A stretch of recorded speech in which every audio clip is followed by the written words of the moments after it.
আজকে ইতিহাস বইয়ের ব্যাপারে আমি কিছু বলতে চাই, যে ইতিহাস বই আমাদেরকে পড়িয়েছে, যে আমরা ইতিহাস বইতে আমরা যা কিছু জেনেছি। আমাদের ইতিহাস বইতে তো এরকম ছোটোর থেকে পড়িয়েছে যে ওমা বাবার হলো আবার জ্বর, শালিরও ওষুধে। ওমা মানে ওমর শেখ মির্জা, বাবর, হুমায়ুন, আকবর, জাহাঙ্গীর, শাহজাহান, ঔরঙ্গজেব পর্যন্ত।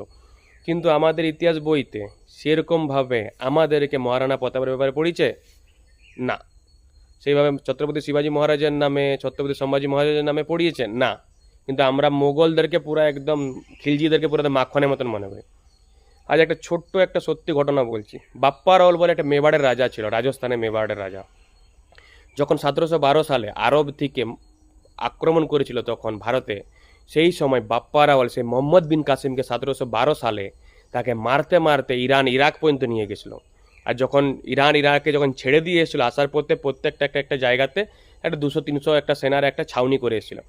সেম ছাউনি রাউলপিন্ডিতে করেছিল, তখন নাম ছিল পিন্ড। সেই বাপ্পা রাওয়ালের নামে পাকিস্তানের শহর রাউলপিন্ডি, আজকে বাপ্পা রাওয়ালের নাম হয়েছে রাউলপিন্ডি। কিন্তু আমরা জানি না। আমরা এই জন্যই জানি না কারণ জানলে হয়তো আমাদের সত্য ইতিহাসটা আমরা জানতেই পারতাম, জানলে হয়তো অনেক কিছু করে দিতাম। সেই জন্য আমাদের থেকে লুকিয়ে রেখেছে।